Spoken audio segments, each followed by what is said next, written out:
Bien, pues vamos a ir creciendo, pienso que en esta disciplina. Cuando era joven, más joven,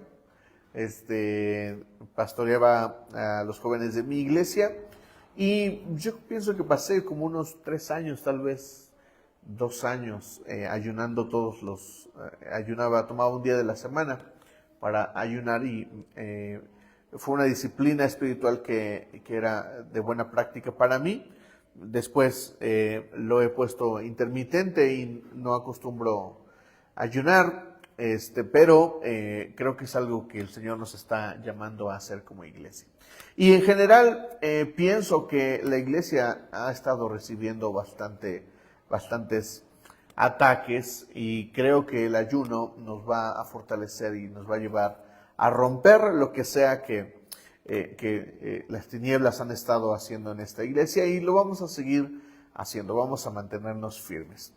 Justo de eso vamos a hablar el día de hoy, acerca de la constancia en una disciplina espiritual. Antes de pasar al mensaje, por favor vamos ahí a primera de Pedro 5:8, por favor vamos a leer el versículo en el que nos estamos basando para este mensaje y a mí me resulta o me es importante recordarles de lo que estamos hablando. Nuestra serie se llama Practícalo, ese es el nombre de nuestra serie y está inspirada en Romanos 5, versículo 8. Dice así: practiquen el dominio propio y manténganse alerta.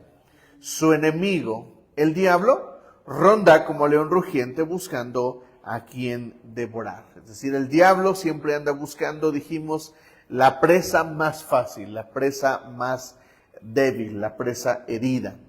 Y no es casualidad, nótenlo. La iglesia hace, ¿cuántos meses podríamos decir? ¿Hace 2 meses, 3 meses? ¿Están de acuerdo en que teníamos más congregantes? ¿No? ¿Por qué tenemos menos? Por eso, porque nosotros tenemos que entender que necesitamos fortalecernos en el Señor. Y la única forma de fortalecer la vida espiritual es a través de una disciplina espiritual. Y nosotros necesitamos fortalecernos cada día, porque el diablo va a venir y se va a comer a cualquiera que encuentre débil, a cualquiera que encuentre desanimado, a cualquiera que encuentre frustrado, a cualquiera que encuentre enojado.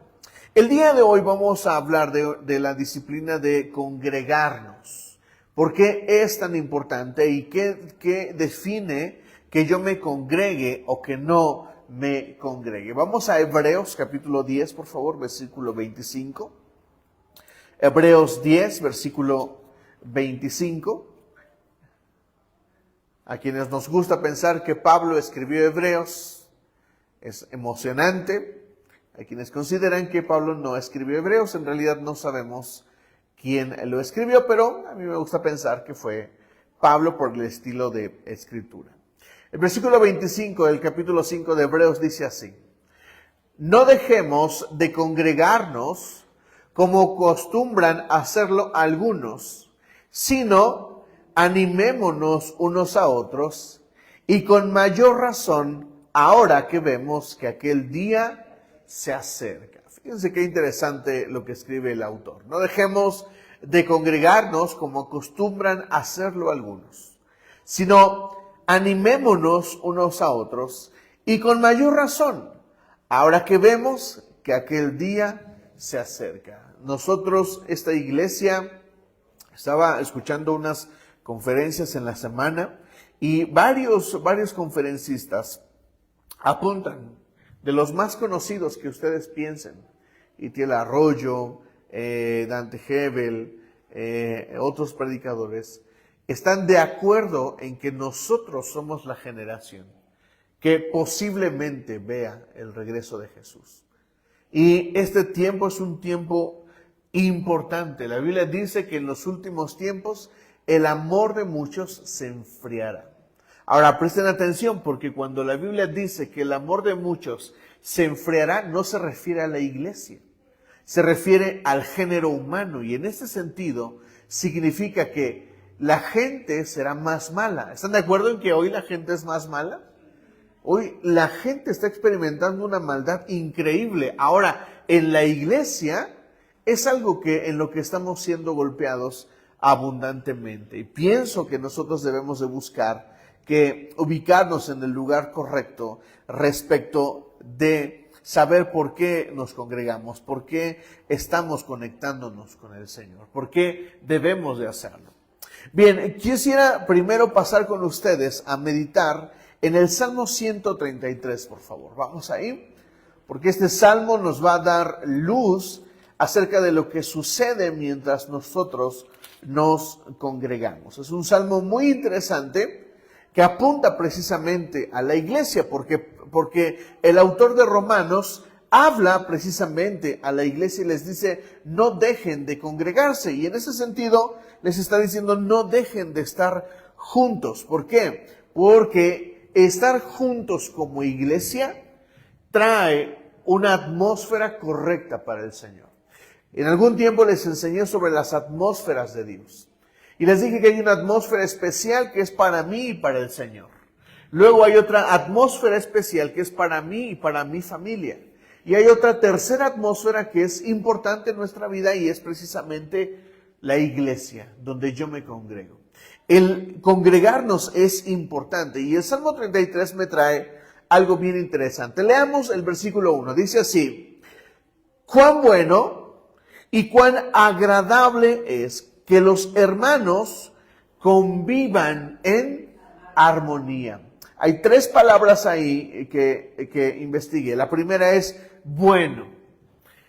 Estar juntos como iglesia es bueno. Estar juntos como iglesia no es malo. ¿Ok? Muchos experimentan situaciones malas en la iglesia y eso es una tristeza.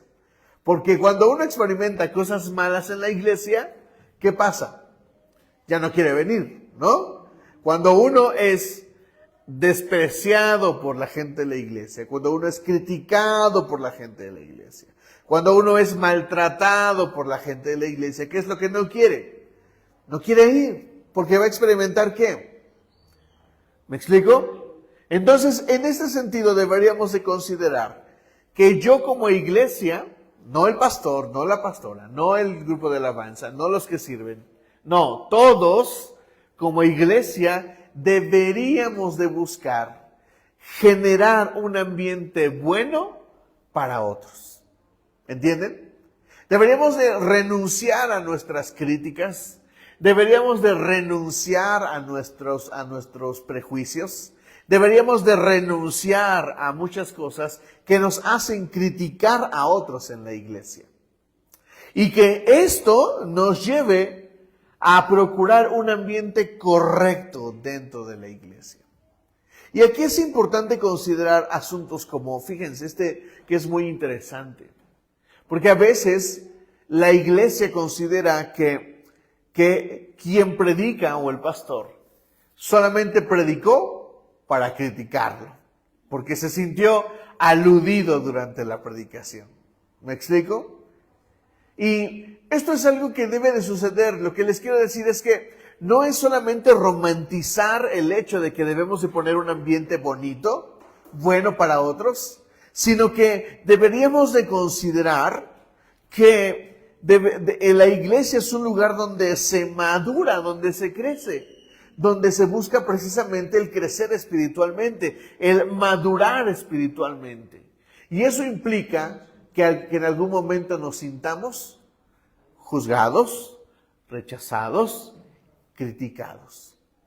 La pregunta es si somos lo suficientemente maduros para sentirme así y continuar. Dicho sea de paso, no significa que el que te lo esté diciendo te esté criticando. Porque un pastor lo que busca es que la iglesia crezca. ¿Me explico? Un pastor no se para aquí para presumir de su santidad o de su perfección y de decir que es mejor que los otros. Eso está mal. Y una predicación así no debería de hacerse, ni de decirse. Porque el pastor debería de predicar con el ejemplo, no con la boca. ¿Me explico? Entonces deberíamos de buscar tener un ambiente bueno. La siguiente palabra que analicé es la palabra agradable. Y la palabra tiene que ver con agradable, pero agradable, o sea, de sentimiento, de sensibilidad agradable. Así de que este es el momento para preguntarte, no me contestes. Pero la pregunta es, ¿sientes agradable venir a la iglesia? ¿Sientes bonito venir a la iglesia? Saben, para los pastores a veces, les abro mi corazón, a veces es complicado, porque hay días de mucho desánimo, hay días de mucho ataque, no a mi vida, sino a la vida de la iglesia, y uno a veces no sabe qué hacer. ¿Me explico? Pero es muy bonito cuando estamos preparándonos el domingo para la iglesia, cuando nos estamos bañando, cuando estamos arreglándonos. Y yo, por ejemplo, me gusta escuchar que mi esposa canta. Me encanta. Porque estoy sintiendo, estoy viendo que para ella es placentero alistarse, peinarse, plancharse el cabello para venir a la iglesia. ¿Me explico? Eso es placentero para mí. Eso a mí me dice que ella está feliz de venir a la iglesia. ¿Me explico? Pero ha habido días duros, ha habido días difíciles. Lo cierto es que la iglesia debería de ser un lugar agradable. Un lugar agradable. ¿Saben que las sillas las compramos porque queríamos que ustedes se sintieran más cómodos al sentarse? No para que se durmieran, pero que se sientan cómodos. ¿Saben por qué las otras sillas negras están de acuerdo que son más incómodas? Son bastante incómodas, pero estas son cómodas. Puedo poner mis coditos ahí. ¿Saben que las pantallas las pusimos para que ustedes se sintieran cómodos durante la predicación? ¿Me explico? Entonces, la iglesia sí debería de ser un ambiente agradable. Antes no teníamos comida, ahora hay algo de comida que ustedes pueden comprar. Por si no desayunaron, por si vienen desmañanados, por si se pelearon con el tráfico con alguien y vengan aquí y sientan, este es un lugar bonito. ¿Me explico? La iglesia debe ser un lugar agradable. Y la otra palabra es armonía. Y es donde vamos a profundizar el día de hoy. Porque la armonía no es algo que abunde en la iglesia. Desafortunadamente, muchos tienen su propia opinión. Y no queremos renunciar a nuestra propia opinión para decidir el congregarme. Y me refiero a la actitud que todos podemos poner. Porque yo podría decir que la iglesia es bonita, podría decir que la iglesia es agradable, pero yo tal vez no estoy cuadrando, no me estoy poniendo al orden de lo que está sucediendo en la iglesia. ¿Me explico? Porque a veces los cantantes, el que está dirigiendo la alabanza dice, levanta tus manos, y yo me quedo, ¿me explico? No estoy armonizando con la alabanza. ¿Qué tiene de malo que levanten las manos? Levántalas. ¿Me explico? A veces les doy ciertas instrucciones. Hoy no les dije, pero les digo, pásense hacia el frente. Ocupen las sillas del frente, porque es mejor predicarles, verlos aquí cerquita, que verlos hasta allá cuando hay sillas desocupadas aquí. ¿Me explico? Y a veces ustedes se quedan en su lugar. No es reclamo, pero ¿me explico? No estamos armonizando con lo que sucede alrededor. ¿Me entienden? Entonces, yo puedo tener una iglesia donde se sienta bonito, puede haber un ambiente donde las cosas se sientan bien, pero puede ser que yo no esté armonizando con lo que está sucediendo en mi iglesia. Y eso es una tristeza.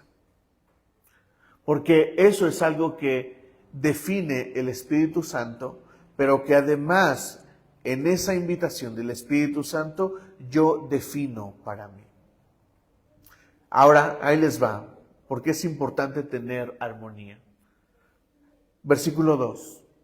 Es como el buen aceite que desde la cabeza va descendiendo por la barba de Aarón hasta el borde de sus vestiduras. ¿De qué está hablando el autor?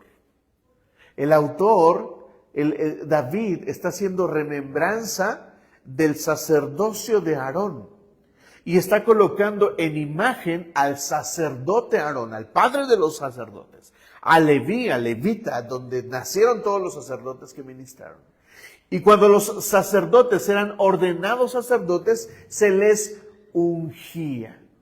Y cuando se les ungía, se ponían listos y se les derramaba el aceite sobre la cabeza y el aceite descendía sobre todos ellos, pero no era poquito aceite. Era suficiente aceite para que el aceite recorriera todo de él en lo externo, cayera por su barba, descendiera sobre su barba y bajara hasta el borde de las vestiduras. Nosotros hoy usamos pantalones, pero ellos usaban túnicas. ¿Y la túnica hasta dónde llegaba? Hasta el suelo, hasta el pie. Y el aceite descendía ahí. Entonces la iglesia es el lugar donde el aceite, la presencia de Dios, cubre a la iglesia. ¿Cuándo sucede eso, Neri? Cuando la iglesia está junta. Escucha esto. Hay una cosa que sucede cuando tú oras en lo secreto, pero hay una muy diferente que sucede cuando te congregas. ¿Estás entendiendo? Una cosa pasa cuando tú oras en tu casa. Tú estás solito, estás con el Señor, estás solo y no hay nadie contigo. Pero hay una cosa diferente que sucede cuando nos congregamos, cuando estamos juntos. Y es ahí donde para nosotros llega la cobertura, la presencia de Dios sobre nosotros. Por eso la Biblia dice, donde hay 2 o 3, no 1. ¿Cuántos? Mínimo 2. Porque a partir de 2 ya somos iglesia. ¿Me comprenden? Entonces, si yo necesito entender lo que sucede cuando hay iglesia. Cuando hay iglesia, hay algo especial de Dios. Por eso la iglesia se reúne. Por eso nos reunimos los domingos, porque es el día que Jesús resucitó. Festejamos. Algunos escritores escriben esto. Es el día de la cita del novio con la novia antes de la gran boda.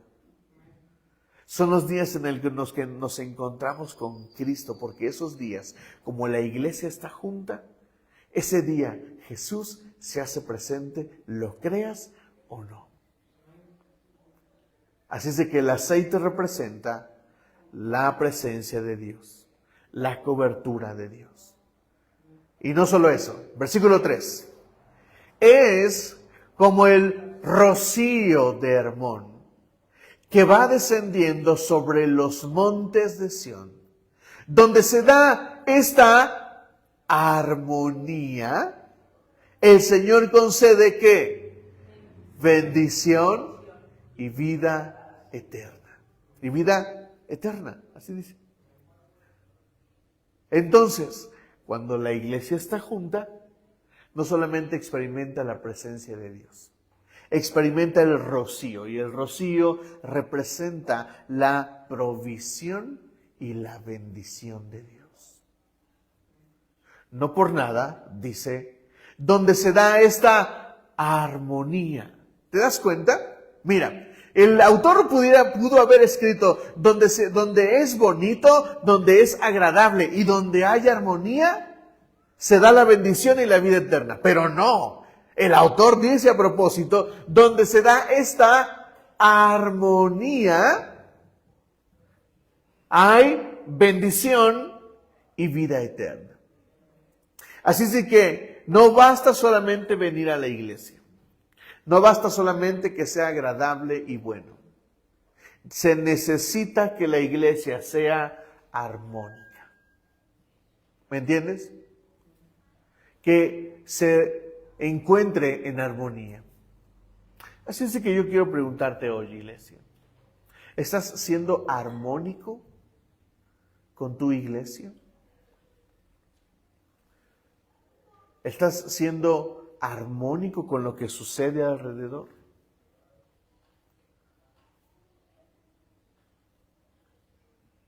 A veces nosotros les decimos, comparte las predicaciones. Pero nadie en su muro publica nada de la iglesia, nada. 2, 3 personas publican las cosas. Y repito, no es que dé coraje, aunque me dé coraje. Pero a veces se nota que la iglesia no es tan armónica, ¿sabes? No quiero ofenderte hoy quiero hablarte de mi corazón. Ya si te sientes aludido, pues es tu problema. Yo necesito saber si soy armónico con mi iglesia. Porque la provisión y la bendición de Dios, es decir, provisiones y bendiciones especiales vendrán de Dios cuando yo me encuentro armónicamente participando de mi iglesia. ¿Me entiendes? Es mejor, es más bonito. Yo recuerdo muchas iglesias, ¿sabes? Te he dicho que he estado en varias. Y recuerdo iglesias muy armónicas, pero brutalmente armónicas. Fuimos a Coacuacos, Veracruz, una sierra. Llegó el día, pues fuimos porque la iglesia cumplía años, era el aniversario de la iglesia en la sierra. Y la iglesia se puso de acuerdo, se puso armónica para realizar su fiesta de aniversario. Y la gente que llegaba con pollos, con puercos, con borregos, todo listo para hacer. Y aquellos que no podían traer algo, lo que hacían era pasarse toda la noche. Un día yo dije, estoy harto, yo desarmonicé. Todo el mundo estaba ahí preparando comida, matando animales, poniendo cocinando el zacahuil. ¿Saben cómo se hace el zacahuil? Se tiene que hacer un hoyo gigantesco. El zacahuil es una especie de tamal gigantesco. Y el zacahuil se tiene que hacer en un horno si lo tienes o en un hoyo sobre la tierra. Y hacer el zacahuil no es cosa fácil. Y había gente a las 3 de la mañana preparando comida, armonizando. He visto iglesias muy armónicas, pero también he visto iglesias muy desarmónicas, que no logran armonizar con su iglesia. Y el problema no es la iglesia, el problema no es el pastor, porque la armonía depende del elemento armónico. Te voy a dar un ejemplo. Este es un acorde de do. Está armonizado según las leyes de la armónica. Pero si al acorde de do yo toco una nota que desarmonice, entonces se escucha feo. Pero cuando yo toco un acorde de do y toco notas que le armonicen,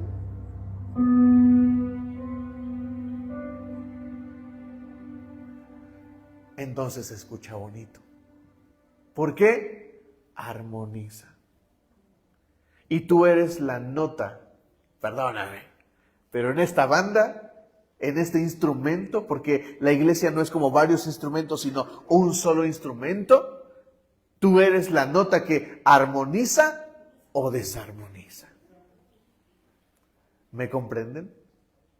Necesitamos definir esto. Dicho eso, permíteme hablar de aquellas cosas que el diablo va a tocar en nuestra vida para desarmonizarnos. Hoy quiero hablarte acerca del valor que yo encuentro en Cristo. Aquellas cosas que deberían de hacerme, que deberían de hacerme a separarme de Dios. Ahora voy a hablar no solamente de esto, sino voy a hablar de aquellas cosas que me pueden separar.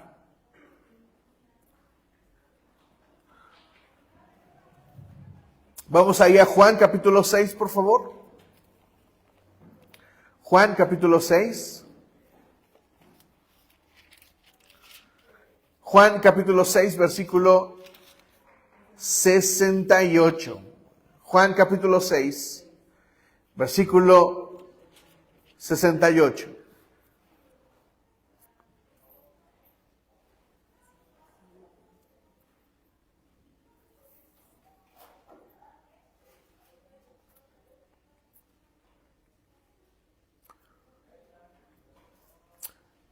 Vamos a leer el 67 y el 68.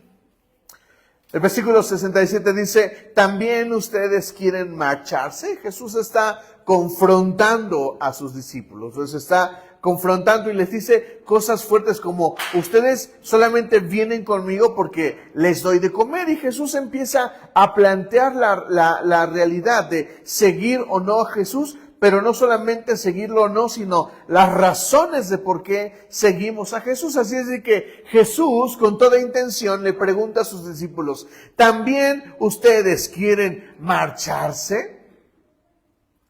Y a mí me asombra la respuesta de Pedro. Señor, contestó Simón Pedro, ¿a quién iremos?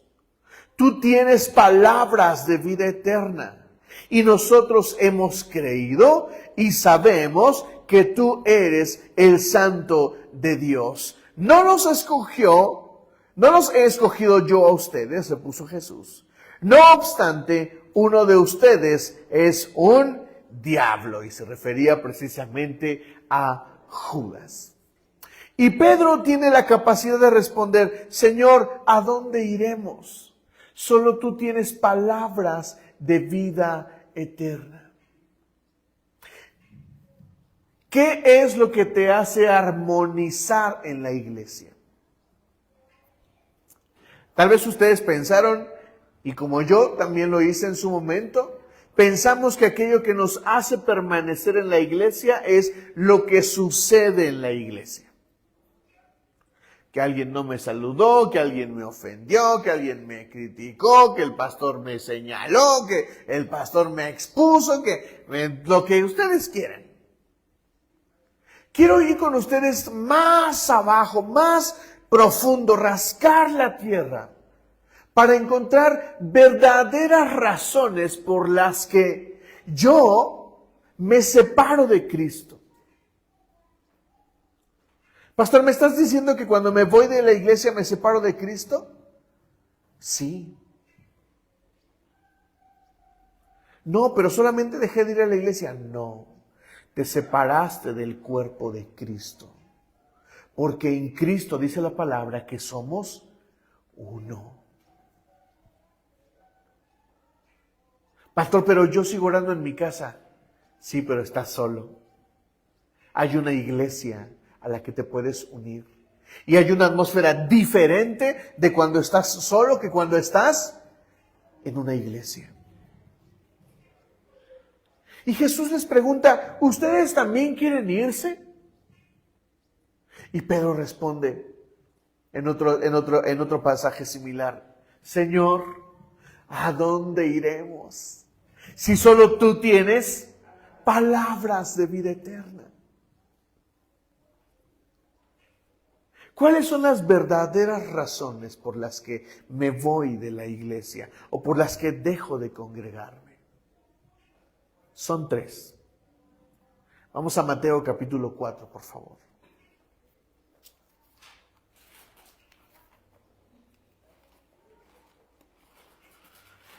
Estas 3 razones engloban toda la vida de una persona.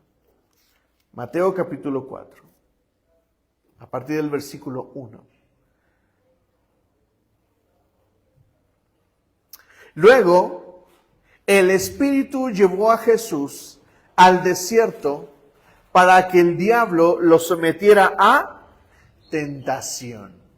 Bien, dicho esto, iglesia, esto es a lo que todo hijo de Dios será sometido en tentación. Todo. El Jesús que está ayunando, el Jesús que está siendo llevado al desierto para ser tentado, es todo hijo de Dios siendo tentado por el diablo. Si tú lees este pasaje, vas a comprender todo aquello en tu vida que es tentado y las razones por las que uno quiere irse de la iglesia. Esas son las verdaderas razones. Las de arriba son simples caprichos, son simple inmadurez de una persona, son simples razones que a lo mejor no han sido corregidas en casa. Si aquí a la iglesia llega un hijo al que no se le regaña y al que no le gusta que lo regañen, Cuando llegue aquí y el pastor lo regañe, ¿sabe qué va a hacer? Se va a ir. Pero, ¿cómo se puede solucionar eso? En casa. ¿Dónde?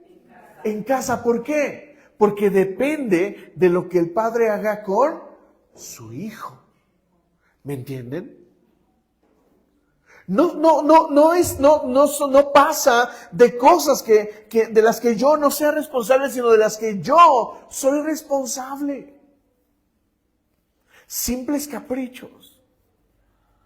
Pero hoy quiero enseñarte aquellas cosas que de verdad el diablo toca, que se disfrazan de otras cosas y que hacen que te retires del campo de la batalla. Porque a veces, honestamente, la vida cristiana es más un campo de batalla que la vida feliz que a todos les gusta pintar. Ayer estábamos viendo como un documental, como un reportaje de una famosa youtuber en Estados Unidos. La mujer pintaba a su familia como lo mejor, como lo más bonito. Se empezaron a hacer ricos de la nada por ganar, por monetizar en YouTube. Y la mujer terminó en la cárcel. ¿Por qué? Porque la mujer estaba dando una imagen que era falsa. Y lo que nosotros necesitamos comprender son las realidades que se pintan. Resulta que la mujer solamente era una imagen. Pero en casa, ¿saben por qué la metieron a la cárcel? Por maltrato y violación de niños. Eso no es todo, esperen. La mujer gritaba ser cristiana. Y muchos de nosotros a veces caminamos un camino así. Por eso es importante que abras los ojos. Lo que vas a escuchar hoy es aquello en lo que el diablo va a tocar tu vida siempre. Número 1. Luego el Espíritu llevó a Jesús al desierto para que el diablo lo sometiera a tentación. Después de ayunar 40 días y 40 noches tuvo hambre. Este evento es importante. ¿Cuándo tuvo hambre Jesús? Después de ayunar. ¿Me entienden? Primero Jesús se colocó en el ambiente con Dios, se conectó. ¿Ayunó cuántos días? 40. Jesús se coloca en un tiempo brutal de oración y de ayuno con Dios. Y después de ayunar le da hambre. Y justo al terminar el ayuno, justo, ¿dónde? Al terminar el ayuno, no durante el ayuno. Después del ayuno. Escucha esto. Cuando una persona se conecta con Dios, la tentación o el ataque no lo esperes precisamente cuando lo haces, sino después. Porque la gente viene a la iglesia y no se va después de haber venido, ¿verdad? No se va sin llegar. O sea, la gente llega, se conecta con Dios y luego se va. Eso es lo que sucede, es la parábola de la buena tierra. Es lo mismo que estamos leyendo aquí. Presten atención. Versículo 3. El tentador se le acercó y le propuso: si eres el Hijo de Dios, ordena a estas piedras que se conviertan en pan. Jesús le respondió, escrito está, no solo de pan vive el hombre, sino de toda palabra que sale de la boca de Dios. Lo primero que en lo que serás tentado en la vida será respecto de tus necesidades. Sí, cuando te congregues, el diablo te va a decir cosas como: pero no estás siendo 100% satisfecho de tus necesidades, como te dijo Dios. Cuando estás en la iglesia y empiezas a vivir una vida cristiana, empiezas a veces a experimentar falta de tus necesidades. Y es el diablo. ¿Sabes qué es una necesidad sentirse aceptado? ¿Me entiendes? Pero cuando tú llegas a la iglesia y no te sientes aceptado, cuando tu necesidad no está siendo satisfecha, ¿qué haces? Te vas. ¿Me entiendes? Porque tienes una necesidad. El problema es que Jesús ya ayunó, ya se conectó con Dios 40 días. Y 40 días son suficientes para sentirse satisfecho porque lo que tienes de Jesús, dijimos hace 3 semanas, cuando oras y entras al lugar santo y te conectas con Cristo, lo primero que debes de obtener es plenitud. Así es de que si tú te conectas con Cristo, vas a tener plenitud. Y cuando el diablo venga y te diga, Chiva, no estás siendo totalmente plena. Entonces Chiva le va a decir como Jesús respondería, ay, mira, diablito, no solo de que me acepte la gente, vivo yo. Yo vivo de lo pleno que me hace sentir Cristo.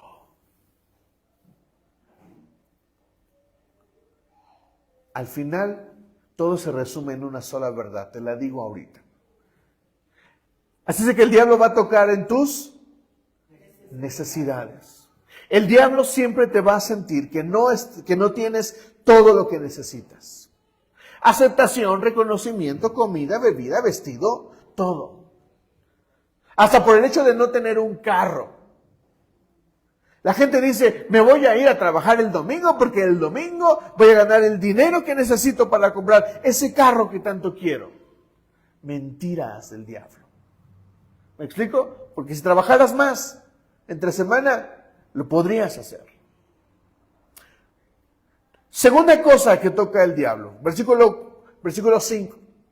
El diablo lo llevó a la ciudad santa e hizo que se pusiera de pie sobre la parte más alta del templo y le dijo, si eres el Hijo de Dios, tírate abajo porque escrito está. Ahora el diablo usa la misma palabra que usó Jesús para responderle antes y el diablo usa la palabra de Dios para tentar a Jesús y le dice, ordenará a sus ángeles que te sostengan en sus manos para que no tropieces con piedra alguna. ¿Qué es lo que está tocando el diablo en la vida de Jesús? Su propia vida. Jesús pregunta, ¿ustedes también quieren irse? Y Pedro responde, ¿a dónde iremos? Solo tú tienes palabras de vida eterna.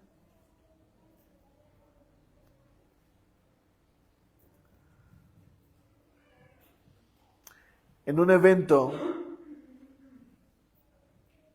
sube una mujer a la conferencia que se está dando en ese momento.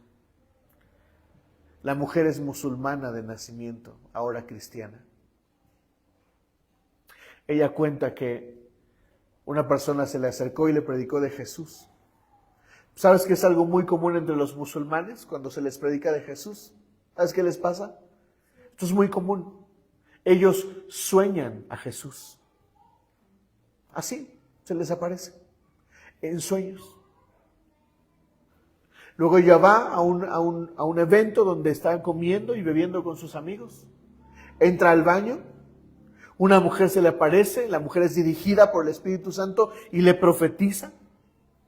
Y entonces ahí en el baño se le aparece Cristo otra vez. Ella regresa a su casa, no puede contener lo que está pasando. Ella no quiere aceptar lo que está sucediendo, pero al final del día, ella acepta que ese es Cristo. Porque los musulmanes aman muchas cosas, pero a Cristo no lo consideran como Dios. Y la máxima declaración del cristianismo es que Jesús es Dios. Ahora, escucha esto. Si un musulmán le dice a su familia que ahora es cristiano, la familia tiene derecho a matarlo o a entregarlo a las autoridades para que en público lo maten. Y la mujer sube a este lugar, en esta conferencia de la que te estoy hablando, sube arriba y ella públicamente, por primera vez en su vida, ella dice, soy cristiana. Y el cuate que la está entrevistando le dice, espera, no. Y hace una pausa a la que la está entrevistando y dice, ¿ustedes saben lo que está sucediendo en este momento? Y les voy a explicar, dice, esta mujer por primera vez está declarando que es cristiana. Y es posible que cuando llegue a su casa pueda morir. Es que no voy a la iglesia porque no he desayunado. ¿Es cuestión de vida o muerte? ¿En serio?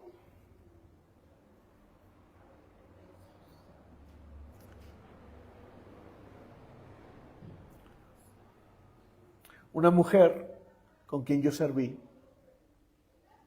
en un domingo de iglesia fue a atender un asunto muy delicado.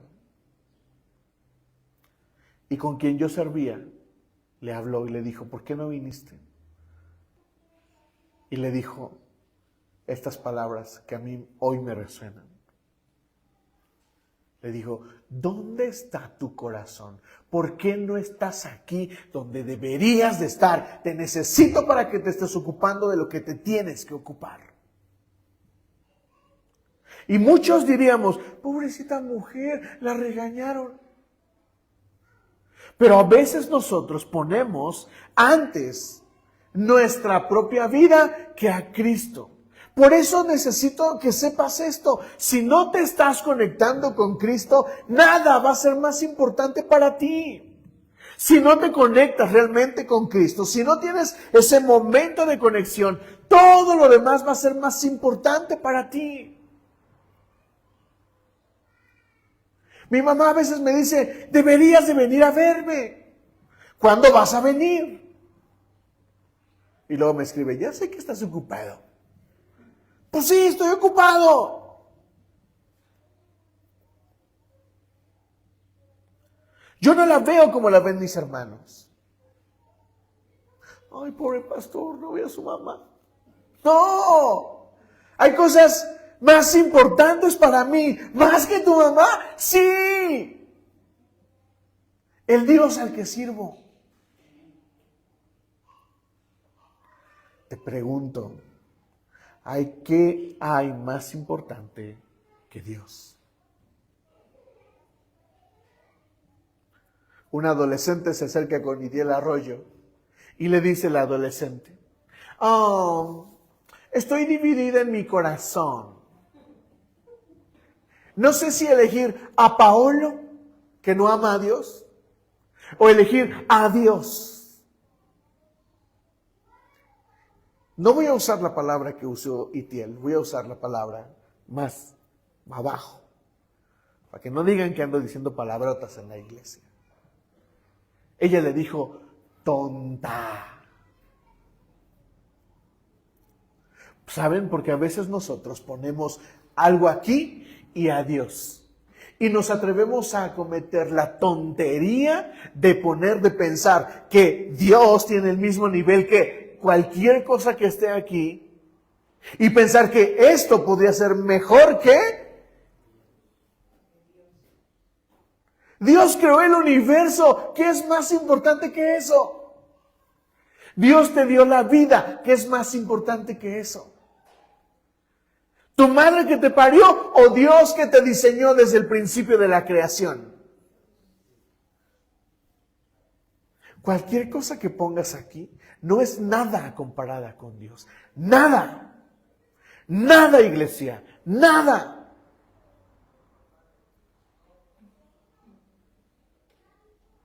¿Sabes que de los apóstoles Pedro es el que está casado?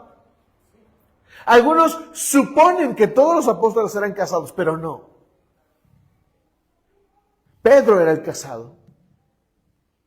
Y cuando Jesús llamó a Pedro, lo llamó a tiempo completo. Y tienes que hacerte estas preguntas porque yo me las hago siendo pastor. ¿Qué comía la esposa de Pedro cuando Pedro andaba sirviendo al Señor? ¿Qué comía la pobre mujer?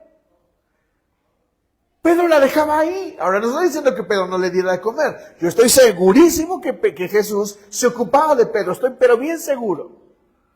Por lo que leo en la palabra. Yo estoy seguro que Jesús le compartía a Pedro para que mantuviera a su mujer. Pero para Pedro hay algo más importante. Tanto que Jesús pregunta al aire, ¿ustedes también quieren irse?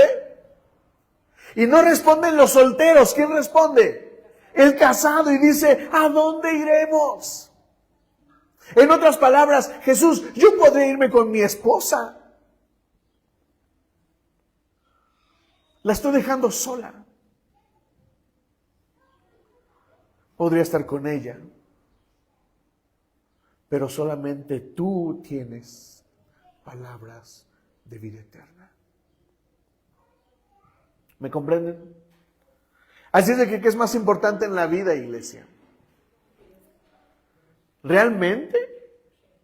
Porque entonces, si tú dices eso, entonces espero verte y congregarte todo el año.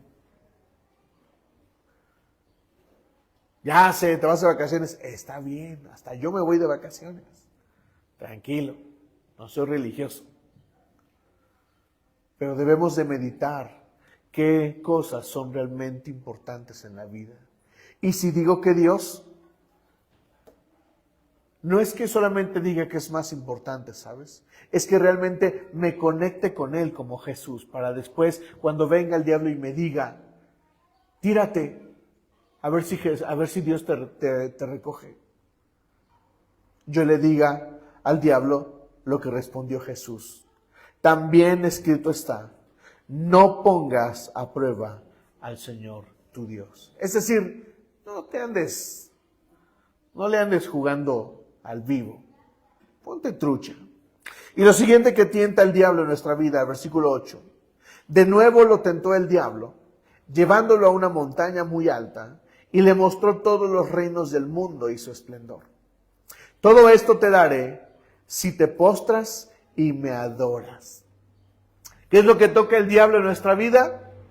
Todo aquello que signifique de valor para ti. Por eso muchos hacen de muchas cosas un ídolo. Por eso muchos hacemos del dinero un ídolo. Hacemos de un iPhone un ídolo. Hacemos de ropa un ídolo.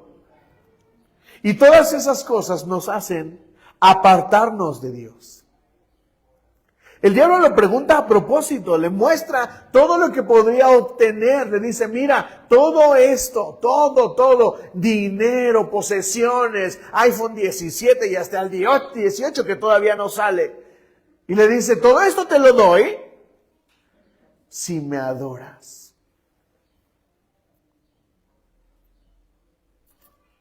Así es de que esta pregunta te va a doler. Pero ¿qué es más importante en tu vida el día domingo?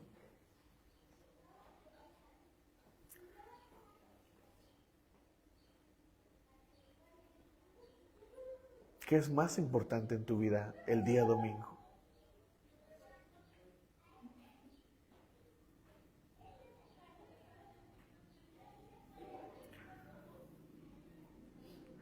Hay cosas que requieren de cambios que pueden funcionar bien. Por ejemplo, en Cancún, las iglesias hacen 2 reuniones principales los días sábados y domingos. ¿Sabes por qué?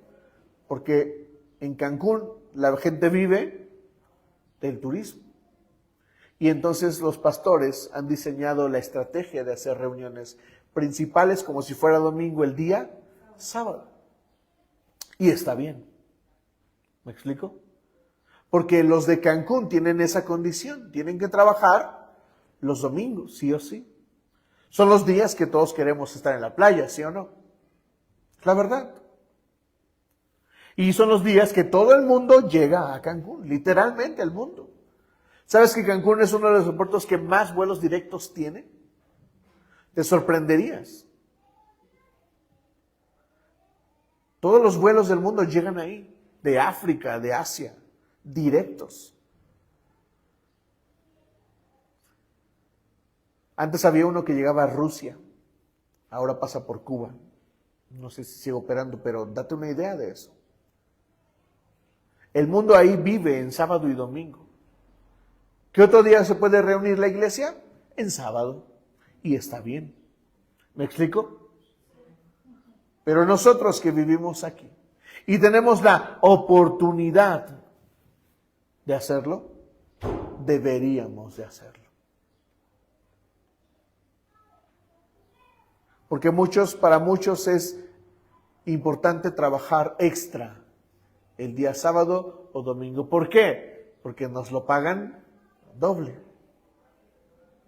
Ay, ¿a poco abandonaste a Cristo? Escucha, no a la iglesia, no al pastor, a Cristo. ¿A poco abandonaste a Cristo por 500 pesos? ¿Eso tiene más valor para ti que Dios? ¿Me están entendiendo? ¿Qué tiene entonces más valor en nuestra vida, iglesia? Que me lleve a apartarme. Yo admiro a Dulce, que ha crecido bastante estos meses, porque podrías irte a trabajar y vienes y has dejado de percibir.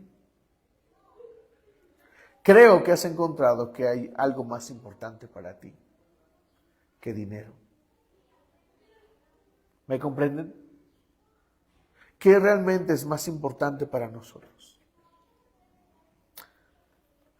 Lucas 4, versículo 13 dice lo siguiente.